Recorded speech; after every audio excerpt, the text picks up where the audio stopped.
Então veja aí a nossa palavra-chave, que é influência. Ação ou efeito de influir.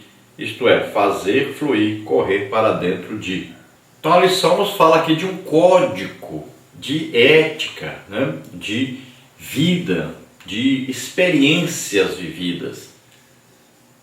Então aqui o pai orienta o seu filho, passa para o seu filho tudo o que ele sabe sobre a vida, sobre aquilo que ele passou, que ele viveu, sobre as suas experiências. E o que ele aprendeu de bom, de melhor, ele passa para os seus filhos.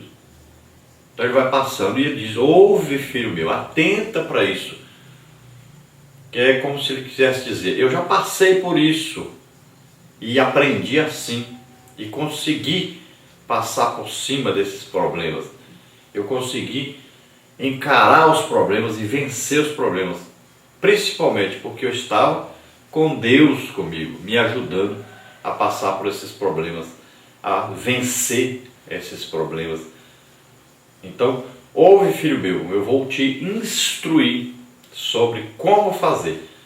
E em primeiro lugar, para que você passe por isso, você precisa aprender que é preciso estar em comunhão com Deus. Então a grande preocupação do pai é passar para o filho a sua experiência de vida, para que o filho possa passar melhor do que ele pelas mesmas experiências. E a vida prática é a melhor coisa para se ensinar. Então, através da prática do bom viver, né, da prática do saber agir, do viver com Deus, permanecer com Deus, e isso vai trazer então exemplo para os filhos. Os filhos vão vendo o exemplo dos pais e isso vai trazendo ensino para eles. Está vendo? Meu pai era um homem que pagava as contas em dia, certinho. Meu pai era um homem que nunca precisou de ajuda de ninguém para sobreviver. Ele sempre trabalhou, sempre foi honesto e nós nunca passamos por necessidades, porque meu pai sempre estava ali para suprir. Então, ele vai olhando o exemplo, né? A filha vai olhando para a mãe e vai vendo: minha mãe sempre soube cuidar bem de nós, nos educar, cuidar da casa, trabalhou honestamente, sempre esteve ali apoiando meu pai, esteve ali ajudando, incentivando. Então, ela vai aprendendo, olhando, né, com a prática, com o exemplo. Isso é muito importante. Então, esse exemplo dos pais é que realmente conta na educação dos filhos, no futuro dos seus filhos. É o principal, é a base da educação. Na parte 1 nós temos aí a importância dos limites. Então, tópico 1, satisfazendo necessidades, não vontades. Tópico 2, presença versus agressão. Vamos ver então, tópico 1, satisfazendo necessidades, não vontades. Um princípio utilizado no treinamento de líderes e que tem se mostrado bastante eficaz é a máxima de que liderar é satisfazer necessidades, não vontades. No universo educacional, o princípio torna-se ainda mais forte e verdadeiro. Todo pai deve saber que o filho, especialmente se ainda é criança, deseja que as suas vontades sejam imediatamente satisfeitas. Mas de que realmente a criança necessita? Então, embora queira comer só doces, ela precisa de uma alimentação balanceada para ter um crescimento saudável. É para isso que aponta a sabedoria de Provérbios 29:15. Portanto, estabeleçamos limites às crianças, não apenas quanto à alimentação, mas principalmente acerca dos valores morais e espirituais. Então, sempre quando houver dúvidas, deve-se pensar, meditar o seguinte: qual é a necessidade? Porque existe uma vontade. A criança tem vontade de só estar com a balinha na boca, um chiclete na boca. Tem vontade de comer só sanduíche. Tem vontade de comer só coisas, né, gordurosas. Tem vontade de brincar o tempo todo, de assistir televisão o dia inteiro, de ficar no computador o dia inteiro, de jogar aí os joguinhos, né, que estão aí para serem jogados pela internet, ou os jogos que se compram para colocar nas TVs. Então, a vontade é uma coisa, agora qual é a necessidade? Então, se deve dar prioridade às necessidades. Então, a necessidade de uma boa alimentação, uma correta alimentação, a necessidade de um aprendizado na área de computador, tudo bem, tudo com tempo determinado para se fazer, com o controle dos pais. Então, qual a necessidade? Aí você vai ver e suprir essa necessidade e orientar dentro dessa necessidade, dessa coisa importante. Então, o que não é muito importante pode ser dado, mas em pequenas doses e sempre levando o aprendizado. Então, isso aqui não é bom, isso aqui não tem proveito, isso aqui vai te levar para esse caminho. Então, priorize as necessidades. A criança deve ser ensinada dentro dos valores morais, espirituais, e deve ter limite. Tudo tem que ter limite. Ah, vai assistir televisão, tantos minutos ou 1 hora de TV. Ah, eu vou usar o computador. Então, use durante 1 hora. Então, tudo com limite. Tudo que for fazer, então deve ter uma orientação. Olha, de tal hora a tal hora é hora de fazer isso. De tal hora a tal hora é hora de fazer isso. Sempre aí as crianças devem ter os limites estabelecidos e ter tarefas a cumprir. Então tem lá a tarefa do colégio, tem lá o varrer uma casa, ou arrumar alguma coisa em casa. Tem uma tarefa.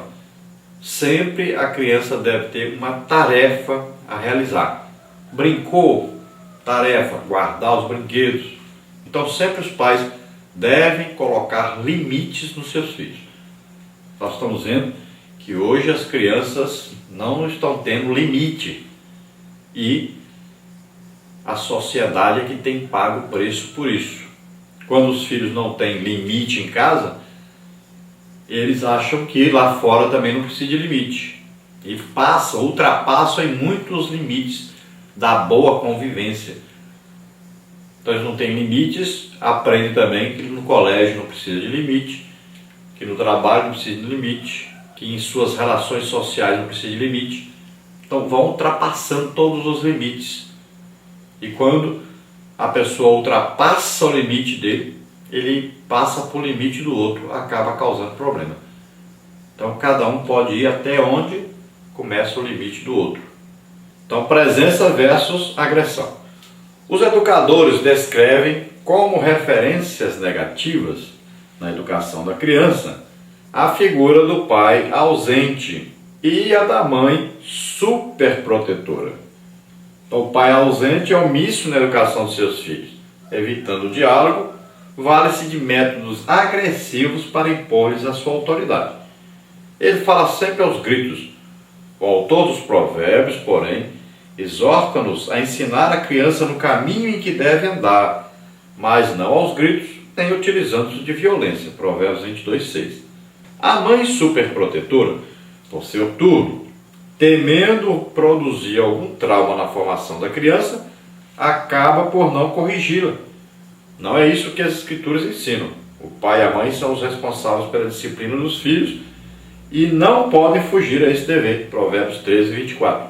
Então, 2 problemas aí terríveis. Um primeiro, pai ausente. Segundo, mãe superprotetora. Então, pai ausente é aquele que você pergunta: seu filho estuda em que colégio? Ele nem sabe. Seu filho, ele estuda quais as matérias? Não sabe. Seu filho está indo bem no colégio? Não sabe. Seu filho está indo aos cultos, está frequentando a igreja? Não sabe. Seu filho está lendo a Bíblia? Não sabe. Seu filho está orando? Não sabe. É um pai ausente. Ele não está presente nunca nas principais coisas do seu filho. Então tem uma reunião no colégio? Não vai. Tem uma reunião na igreja? Não vai. O filho se formou? Não vai na formatura. O filho se casou? O pai não foi. Então o pai ausente, está sempre ocupado para os filhos. Só pensa nele. Não pensa na educação dos seus filhos. Não está presente. Não é capaz de chegar ali e ensinar o seu filho a fazer uma tarefa. Não gasta tempo com seus filhos. E aí, na maioria das vezes, quando o pai não tem tempo, o marginal lá fora tem tempo. E ele dedica esse tempo a doutrinar essa criança, a ensiná-la e levá-la para o rumo errado, para o caminho errado. Então, se o pai não pega, não ensina, não participa da vida do filho, não conduz o filho para a igreja, não está ensinando a palavra de Deus, não está dedicando tempo a esse filho, o futuro desse filho com certeza não será bom. Então é necessário que os pais participem ativamente da vida dos seus filhos, que sejam pais presentes e atuantes na vida dos seus filhos. Já por outro lado, a mãe superprotetora é aquela que ela não corrige o seu filho, temendo que o seu filho se zangue ou se entristeça, né? Temendo muitas vezes que a criança não a amará por causa da repreensão, né? Do castigo, da correção. Pelo contrário, a Bíblia ensina que o filho deve ser sempre corrigido, orientado, deve andar dentro dos limites impostos pelos pais. Então as mães não podem ser super protetoras. Quando o filho errar, deve corrigir o filho.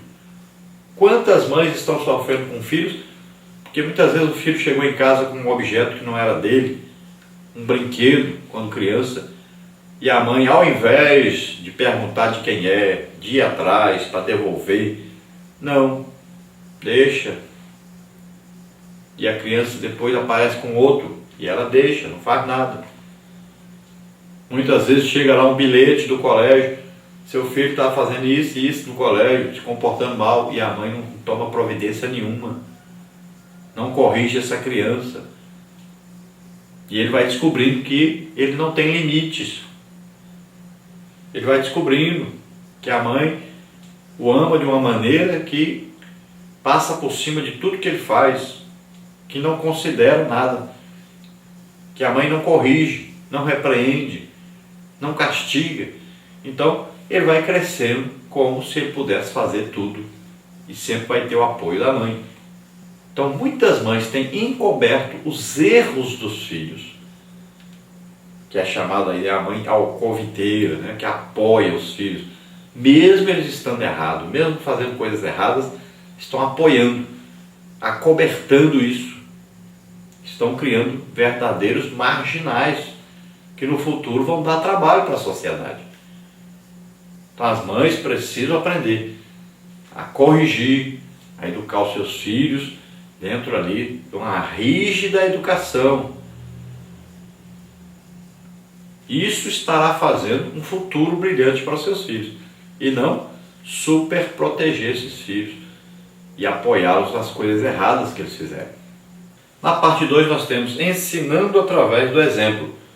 Vamos ver aí valores. E nós vamos ver aí um quadro que vem na nossa lição na revista do professor sobre essa parte 2 aí. Qual a função dos pais? Então, primeiro, amar. Todas as ações dos pais para com os filhos têm como base o amor. Mas amar não significa abonar os atos errados dos filhos.